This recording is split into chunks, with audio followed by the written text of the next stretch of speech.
JW mains का एक question है 2023, टॉपिक है 3D। काफी शानदार क्वेश्चन है। देखो क्वेश्चन मैं आपको शो करता हूं। इस क्वेश्चन में आपको L1 एक लाइन गिवन है और L2 एक लाइन गिवन है। अब जो ये L2 लाइन है ये दो प्लेन की इक्वेशन की फॉर्म में दी है, तो कैसे हम यहीं से L2 निकालेंगे। मतलब लाइन वाली जो फॉर्म है x minus x1 upon a equal to y minus y1 upon b equal to z minus z1 upon c, इस फॉर्म में कैसे निकालेंगे। चलो स्टार्ट करते हैं इसका सोल्यूशन।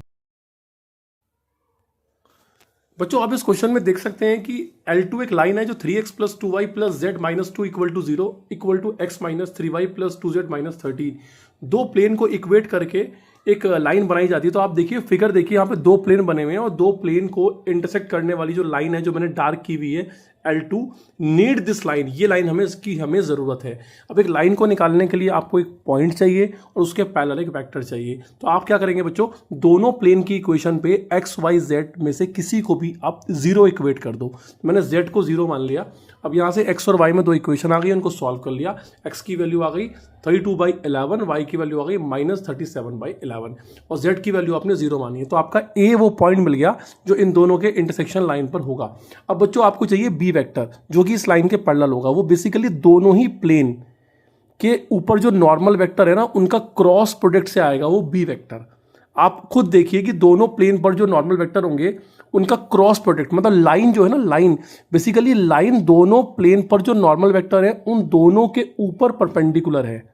आप ऊपर वाले प्लेन पर एक n1 ड्रॉ करें, देखो कि वो लाइन पर परपेंडिकुलर है, और नीचे वाले प्लेन पर भी एक n2 ड्रॉ करें परपेंडिकुलर, वो भी लाइन पर परपेंडिकुलर है। तो लाइन दोनों वेक्टर पर परपेंडिकुलर है, तो इसीलिए लाइन के पैरेलल जो वेक्टर मिलेगा वो इनका क्रॉस प्रोडक्ट होगा। उससे आपने b निकाल लिया, b मिल गया, पॉइंट मिल गया। तो आपको क्या होगा, L2 की इक्वेशन आ गई। L1 आपके पास पहले से ही था, L2 आपको मिल चुका है। अब बच्चों सेकंड कंडीशन ये है कि L1 L2 आर कोप्लेनर। अगर दो लाइनें कोप्लेनर हैं तो दोनों लाइनों पर जो इंडिविजुअली पॉइंट अवेलेबल हैं, जो मैंने फिगर में A और B मार्क करे हैं आप देख सकते हैं, तो AB को जब आप मिलाओगे तो AB एक वेक्टर मिलेगा और L1 B1 के पैरेलल है और L2 B2 के पैरेलल है। तो ये B1 वेक्टर, B2 वेक्टर और AB वेक्टर, तीनों वेक्टर एक ही प्लेन पर आ गए, दे आर कोप्लेनर। और अगर तीन वेक्टर बेटा कोप्लेनर होते हैं तो उनका स्केलर ट्रिपल प्रोडक्ट जीरो होता है, तो उनका डिटर्मिनेंट जीरो होता है। वो मैंने डिटर्मिनेंट जीरो कर दिया, इसको मैंने सॉल्व किया तो अल्फा की वैल्यू 7 आ गई, अल्फा मिल गया। अब आपका L1 रेडी हो गया। अब थर्ड कंडीशन में वो कहता है कि L1 के ऊपर एक पॉइंट है P जिसके कोऑर्डिनेट है ABC, और वो पॉइंट आपको ऐसे लेना है कि किसी Q पॉइंट से वो शॉर्टेस्ट डिस्टेंस पर हो। देखो मैंने फिगर बनाया हुआ है L1 के ऊपर मैंने पॉइंट ऐसे लिया है कि वो Q के साथ देखो परपेंडिकुलर शो कर रहा है, क्योंकि अलोंग द परपेंडिकुलर हमेशा शॉर्टेस्ट डिस्टेंस मिलती है। तो बेटा Q आपको गिवन है, P आपका ABC है, तो ये जो PQ है इसके डायरेक्शन रेशियोज निकाल लो और लाइन के जो डायरेक्शन रेशियोज है वो बेटा B1 वेक्टर से मिल जाएंगे। अब दोनों ही आपस में परपेंडिकुलर है। PQ dot B1 vector equal to 0 मैंने लिखा हुआ है, आप चेक कर सकते हैं। तो बेटा इससे डॉट प्रोडक्ट 0 हो गया, तो आपने डॉट प्रोडक्ट लगाया तो आपको इक्वेशन नंबर 2 मिल गई ABC के अंदर। अब बेटा ABC पॉइंट L1 पे लाई करता है, तो लाइन में x y z की जगह ABC अप्लाई कर दो, इक्वेशन नंबर 1 मिल गई।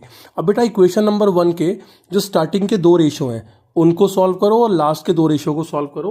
तो बेटा A की वैल्यू आपने B की टर्म्स में निकाल ली और C की वैल्यू भी B की टर्म्स में निकाल ली। तो बेटा आपकी A और C की वैल्यू B की टर्म्स में आ चुकी है। अब आप इक्वेशन नंबर 2 में A और C की वैल्यू रख दो B की टर्म्स में। तो आपने B निकाल लिया सॉल्व करके, -3 आ गया। B -3 आया तो A -2 आ गया और C 5 आ गया। अब आपको mod A plus mod B plus mod C निकालना था बेटा, वो आ गया 10। तो आई थिंक आपको सॉल्यूशन क्लियर हो गया होगा। मिलते हैं किसी ऐसे ही चैलेंजिंग क्वेश्चन के साथ।